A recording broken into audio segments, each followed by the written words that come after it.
Hi hello ನಮಸ್ತೆ ಎಲ್ಲರಿಗೂ. ಇವತ್ತು ನಾನು ನೋಡಿ ಬನಾನಾ ಲೀಫಲ್ಲಿ ಚಿಕನ್ ಫ್ರೈ ಮಾಡಿದ್ದೇನೆ. ತುಂಬ ಟೇಸ್ಟಿಯಾಗಿ ಬಂದಿದೆ. ಹಾಗೇನೆ ಇದನ್ನು ಯಾವ ರೀತಿ ಮಾಡೋದಂತ ಹೇಳಿ ನೋಡುವ. ಇಲ್ಲಿ ನೋಡಿ ನಾನು 1.5 kg ಚಿಕನನ್ನು ಕಟ್ಸ್ ಎಲ್ಲ ಹಾಕಿ ಇಟ್ಟಿದ್ದೇನೆ. ನೋಡಿ ಇದು ದೊಡ್ಡ ದೊಡ್ಡ ಸೈಜಲ್ಲೇ ಉಂಟು ಚಿಕನ್ ಪೀಸ್ ಎಲ್ಲ. ನೋಡಿ ಈ ರೀತಿ ದೊಡ್ಡ ಪೀಸ್ ಉಂಟು.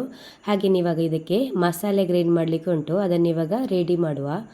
ಇಲ್ಲಿ ನಾನು ಒಂದು 5 ಹಸಿರು ಮೆಣಸಿನಕಾಯಿ, ಹಾಗೆಯೇ 1 ಗಡ್ಡೆಯಷ್ಟು ಬೆಳ್ಳುಳ್ಳಿ, ಹಾಗೆಯೇ ಒಂದು 2-3 ತುಂಡು ಶುಂಠಿ, ಹಾಗೆಯೇ ಒಂದು 3 ಬ್ಯಾಡಗೆ ಮೆಣಸು, ಅರ್ಧ ಸ್ಪೂನಿನಷ್ಟು ಕಾಳು ಮೆಣಸು, ಹಾಗೆಯೇ ಸ್ವಲ್ಪ ಜೀರಿಗೆ, ಹಾಗೆಯೇ 1 ಟೀ ಸ್ಪೂನಿನಷ್ಟು ಕೊತ್ತಂಬರಿ ಕಾಳನ್ನು ತಗೊಂಡಿದ್ದೇನೆ. ಇವಾಗ ಇದನ್ನು ನೈಸಾಗಿ ನೋಡಿ ಈ ರೀತಿ ಇದನ್ನು ಪೇಸ್ಟ್ ಮಾಡಿ ರೆಡಿ ಮಾಡಿದ್ದೇನೆ. ನೋಡಿ ಈ ಥರ ಬರಬೇಕು. ಇವಾಗ ನಾನಿಲ್ಲಿ ಚಿಕನಿಗೆ ಸ್ವಲ್ಪ ಗರಂ ಮಸಾಲೆಯನ್ನು ಹಾಕ್ತಾ ಇದ್ದೇನೆ. ಇದೊಂದು 1 ಟೀ ಸ್ಪೂನಿನಷ್ಟು ಉಂಟು. ಹಾಗೆಯೇ 2 ಸ್ಪೂನಿನಷ್ಟು ಇಲ್ಲಿ ಮೊಸರನ್ನು ಕೂಡ ಇವಾಗ ಹಾಕ್ತಾ ಇದ್ದೇನೆ. ನಂತರ ರುಚಿಗೆ ಬೇಕಾಗುವಷ್ಟು ಉಪ್ಪನ್ನು ಕೂಡ ಇವಾಗ ಹಾಕಿದ್ದೇನೆ. ಹಾಗೆಯೇ ಸ್ವಲ್ಪ ಅರಿಶಿನ ಪುಡಿಯನ್ನು ಕೂಡ ಹಾಕಿದ್ದೇನೆ. ಇನ್ನು ನಾವು ಗ್ರೈಂಡ್ ಮಾಡಿದಂತಹ ಮಸಾಲೆಯನ್ನು ಇವಾಗ ಇದಕ್ಕೆ ಸೇರಿಸ್ತಾ ಇದ್ದೇನೆ. ನಂತರ ನೋಡಿ ಇದನ್ನು ಚೆನ್ನಾಗಿ ಮಿಕ್ಸ್ ಮಾಡಬೇಕು. ಈ ರೀತಿ ಪೇಸ್ಟ್ ಮಾಡಿ ಹಾಕಿ ತುಂಬಾ ಟೇಸ್ಟಿಯಾಗಿ ಬರ್ತದೆ. ಇವಾಗ ನಾನು ಇದಕ್ಕೆ ಸ್ವಲ್ಪ ತುಪ್ಪವನ್ನು ಕೂಡ ಇವಾಗ ಹಾಕ್ತಾ ಇದ್ದೇನೆ. ಹಾಗೆಯೇ ಇಲ್ಲಿ ಒಂದು 2 ಸ್ಪೂನಿನಷ್ಟು ಆಯಿಲನ್ನು ಹಾಕ್ತಾ ಇದ್ದೇನೆ. ಇದು ಸನ್ಫ್ಲವರ್ ಆಯಿಲ್. ಹಾಗೆಯೇ ಇನ್ನು ಇದನ್ನು ನೋಡಿ ಚೆನ್ನಾಗಿ ಒಮ್ಮೆ ಮಿಕ್ಸ್ ಮಾಡೋ. ಎಲ್ಲ ಚಿಕನಿಗೆ ಒಳ್ಳೆ ರೀತಿಯಲ್ಲಿ ಮಸಾಲೆ ಹಿಡಿಬೇಕು. ಹಾಗೆಯೇ ನೋಡಿ ಇವಾಗ ಒಳ್ಳೆ ರೀತಿಯಲ್ಲಿ ಮಿಕ್ಸ್ ಎಲ್ಲ ಮಾಡಿ ಇಟ್ಟಿದ್ದೇನೆ. ಇನ್ನು ಇದನ್ನೊಂದು 1 ಗಂಟೆ ಇದನ್ನು ನಾನು ಫ್ರಿಜ್ಜಲ್ಲಿ ಇಡ್ತೀನಿ.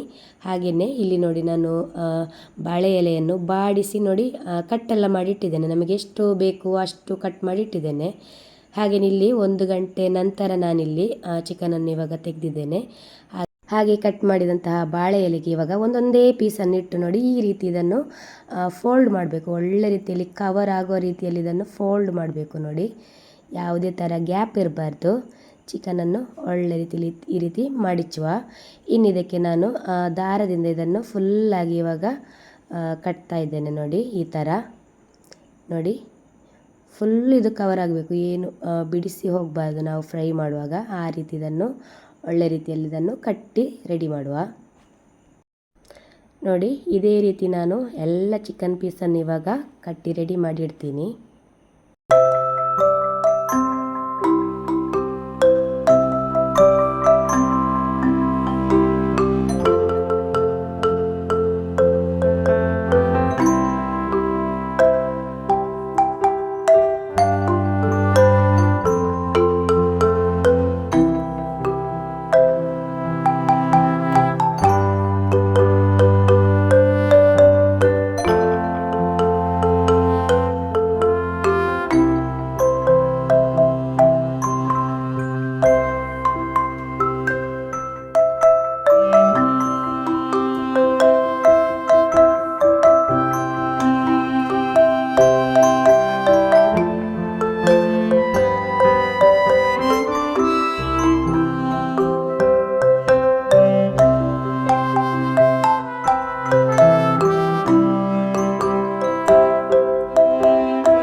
ನೋಡಿ ಇವಾಗ ಎಲ್ಲ ಚಿಕನ್ ಪೀಸನ್ನು ಕಟ್ಟಿ ನೋಡಿ ರೆಡಿ ಮಾಡಿಟ್ಟಿದ್ದೇನೆ.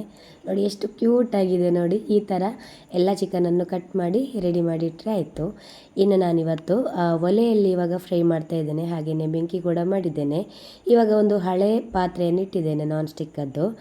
ಇದರಲ್ಲಿ ಅಂದರೆ ತುಂಬ ಹೊತ್ತು ನಮಗೆ ಫ್ರೈ ಮಾಡಲಿಕ್ಕೆ ಉಂಟಲ್ಲ, ಹಾಗೆ ಈ ರೀತಿಯ ಪಾತ್ರೆ ಇದ್ದರೆ ಒಳ್ಳೆಯದು. ಇವಾಗ ನೋಡಿ ಆಯಿಲ್ ಕೂಡ ಹಾಕಿದ್ದೇನೆ. ಹಾಗೆಯೇ ಆಯಿಲ್ ಬಿಸಿ ಆದಾಗ ಇವಾಗ ಒಂದೊಂದೇ ಕಟ್ಟಿದ ಚಿಕನನ್ನು ಇವಾಗ ಇಡ್ತಾ ಇದ್ದೇನೆ ನೋಡಿ ಈ ಪಾತ್ರೆ ಒಳಗಡೆ. ಹಾಗೆಯೇ ಬೆಂಕಿ ಕೂಡ ಹಾಗೆ ಜಾಸ್ತಿಯಾಗಿ ಹೊತ್ತಿಸಬಾರ್ದು, ಹದವಾಗಿದ್ರೇ ಒಳ್ಳೆಯದು. ನೋಡಿ ನೋಡಿ ಇವಾಗ ಎಲ್ಲ ಚಿಕನನ್ನು ಇಟ್ಟಿದ್ದೇನೆ. ಇನ್ನು ಇದನ್ನು ಇದೇ ರೀತಿ ನೋಡಿ ನಾನು ಇದು 3/4 ಗಂಟೆ ಜಾಸ್ತಿನೇ ಆಗಿದೆ ಇದನ್ನು ನಾನು ಫ್ರೈ ಮಾಡಿ ತೆಗೆಯುವಾಗ. ಹಾಗೆಯೇ 2 ಸೈಡ್ ಕೂಡ ನಾನು ತಿರುಗಿಸಿ ಹಾಕ್ತಾನೆ ಇದನ್ನು ಫ್ರೈ ಮಾಡಿ ತೆಗೆದಿದ್ದೇನೆ. ನೋಡಿ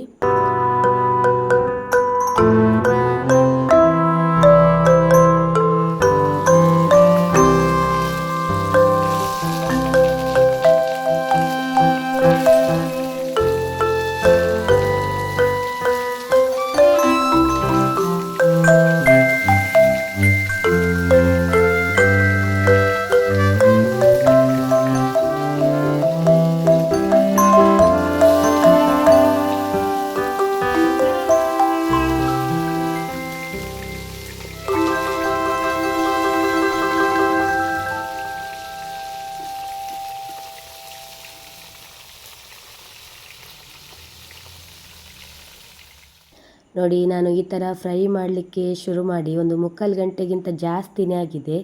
ಇವಾಗ ಚಿಕನ್ ಕೂಡ ನೋಡಿ ಬೆಂದಿರ್ಬೋದು, ಅಂದರೆ ಇದನ್ನು ಓಪನ್ ಮಾಡಿದ್ರೇ ಗೊತ್ತಾಗೋದು.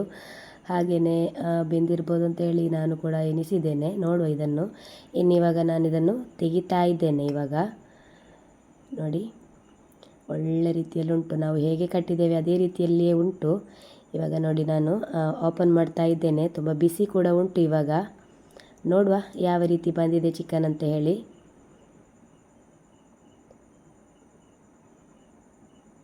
ಹಾಗೆ ನೋಡಿ ಇವಾಗ ನಾನು ಬಾಳೆ ಎಲೆಯಿಂದ ಚಿಕನನ್ನು ಬಿಡಿಸಿದ್ದೇನೆ. ಫ್ರೈ ಆಗಿದೆ ನೋಡಿ, ಚಿಕನ್ ಕೂಡ ಬೆಂದಿದೆ ಇವಾಗ, ಅಂದರೆ ಮಸಾಲೆ ಕೂಡ ಉಂಟು, ಸ್ವಲ್ಪ ಫ್ರೈ ಕೂಡ ಆಗಿ ಉಂಟು. ಹಾಗೆಯೇ ಇನ್ನೊಂದನ್ನು ಕೂಡ ಇವಾಗ ಬಿಡಿಸ್ತಾ ಇದ್ದೇನೆ. ಹಾಗೆ ನೋಡಿ ಇದು ಕೂಡ ಒಳ್ಳೆ ರೀತಿಯಲ್ಲಿ ಫ್ರೈ ಆಗಿದೆ, ನಿಮಗೆ ಕಾಣ್ತಾ ಇರ್ಬೋದು. ಒಳ್ಳೆ ಸೂಪರಾಗಿ ಬಂದಿದೆ.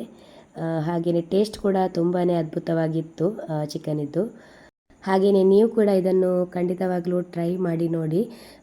ಮತ್ತು ನೀವು ಕಮೆಂಟ್ ಕೂಡ ಮಾಡಿ ಹೇಳಿ ಯಾವ ರೀತಿ ಬಂದಿದೆ ಅಂತೇಳಿ. ನೋಡಿ ಹೇಗೆ ಕಾಣ್ತಾ ಉಂಟು, ತುಂಬ ಸೂಪರಾಗಿ ಬಂದಿದೆ. ಹಾಗೆಯೇ ನಿಮಗೆ ಇವತ್ತಿನ ವಿಡಿಯೋ ಇಷ್ಟ ಆದರೆ ಲೈಕ್ ಮಾಡಿ, ಕಮೆಂಟ್ ಮಾಡಿ, ಹಾಗೆಯೇ ಸಬ್ಸ್ಕ್ರೈಬ್ ಮಾಡಿ. ಎಲ್ಲರಿಗೂ ಬಾಯ್.